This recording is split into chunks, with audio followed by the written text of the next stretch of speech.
Salut à tous, c'est le Sneakers. Aujourd'hui on se retrouve pour une nouvelle vidéo. Aujourd'hui review d'une paire que je trouve vraiment super cool. Enfin sinon logique je vous ferai pas la vidéo. En plus c'est review d'une Yeezy. Ça fait longtemps que je vous ai pas présenté une Yeezy sur la chaîne.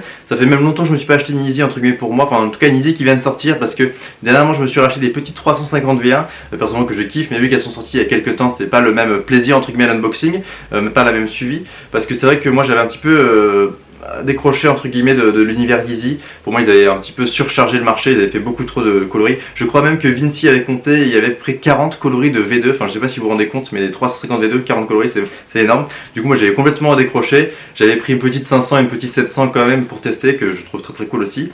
Et là ils ont ressorti cette paire, donc là Yeezy 380, on va en parler aujourd'hui. Et pour moi c'est un vrai coup de fraîcheur pour Yeezy, et je trouve que voilà, ils ont fait un petit lifting à la 350 V2 sans non plus l'appeler la 350 V3 parce que il manque quand même les petits crans sur la semelle significative de Yeezy, donc ça aurait été entre guillemets illogique de faire ça, surtout s'ils veulent encore en abuser de la V2.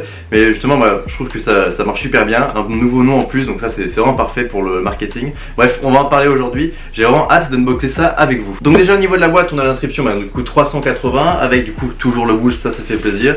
Après c'est du classique, ça fait plaisir de présenter une boîte de Yeezy comme ça faisait bien longtemps. Donc voilà, c'est une boîte classique. Après en mode supply, je vais pas présenter délire comme à chaque fois, mais c'est donc la collaboration entre Adidas et Kanye West, etc., etc. On est sur du papier, donc du papier de soie comme ça, et là du coup on tombe sur la beauté et ça fait plaisir. Là je vais pas vous mentir que je l'ai un petit peu regardé avant parce que ça fait longtemps que je l'attendais, et du coup on tombe sur cette magnifique paire. Et donc voilà le bijou, je vous ai pris le pied sans l'étiquette, je vous fais un petit tour d'horizon comme ça déjà pour vous montrer un petit peu la paire en détail pour les personnes qui n'ont pas forcément suivi sur les réseaux sociaux. En tout cas moi je la trouve vraiment insane. Donc déjà que dire cette paire, moi je vous dis tout de suite je suis extrêmement fan, je l'ai pas encore portée là, je viens de la recevoir, mais rien que le shape comme ça, et même visuellement je trouve qu'elle claque vraiment, avec cette pureté de la semelle, moi je trouve ça vraiment super efficace. En plus on est quand même sur un upper assez technique, d'habitude il y a juste un empiècement de tissu, enfin une pièce de tissu qui est reliée du coup au milieu, qu'on retrouve quand même, on retrouve l'espèce de couture qui est pas non plus prononcée, mais on a quand même cette ligne au milieu. C'est pour ça qu'on la compare beaucoup à la 350 également. Du coup on a un petit patch ici pour fermer la couture par exemple. Également sur l'upper on a cette grosse partie en plastique qui peut paraître assez cheap, mais pour l'avoir entre les mains je trouve que ça passe, en tout cas ça me choque pas.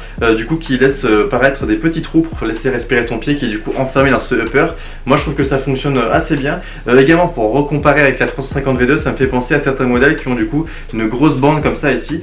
Donc je sais pas si c'est un clin d'œil ou c'est moi qui essaie juste de faire un maximum de comparatifs avec les 350, mais je trouve que ça fonctionne bien, ça fait une petite identité et ça fait un petit peu ce côté ovni, un petit peu alien comme on aurait pu avoir sur le premier modèle. Également il y a l'outsole qui a été retravaillé du coup avec ce délire là un petit peu cranté, ça fait un petit peu penser moi au délire alien, encore une fois un petit peu ovni avec l'espèce de partie, on dirait que cette paire vient de débarquer sur terre comme ça. En tout cas moi c'est le délire que je rapproche un petit peu à cette paire. Le coloris est également très sympa, ce vert un petit peu style camouflage ici avec des parties un peu plus claires qu'on voit pas forcément sur les photos Instagram, mais que moi je trouve qu'il fonctionne super bien, et surtout avec cette espèce de orange ocre qui fait rappel un petit peu les couleurs de l'automne également.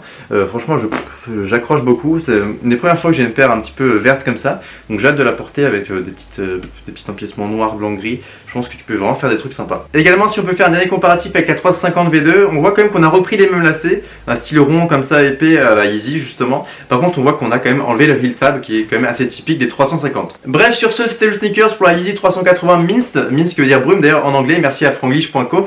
N'hésitez pas à me dire ce que vous avez pensé de la paire en commentaire, si pour vous ça ressemble trop à une 350 ou au contraire comme moi vous trouvez que ça révolutionne un petit peu, ça révolutionne, ça apporte un vrai coup de fraîcheur au Yeezy. Également n'oubliez pas le petit like et l'abonnement comme d'habitude. Moi je vous dis à très vite et je vous laisse sur des petits plans de coupe de la paire Unfit. C'était le Sneakers, ciao ciao.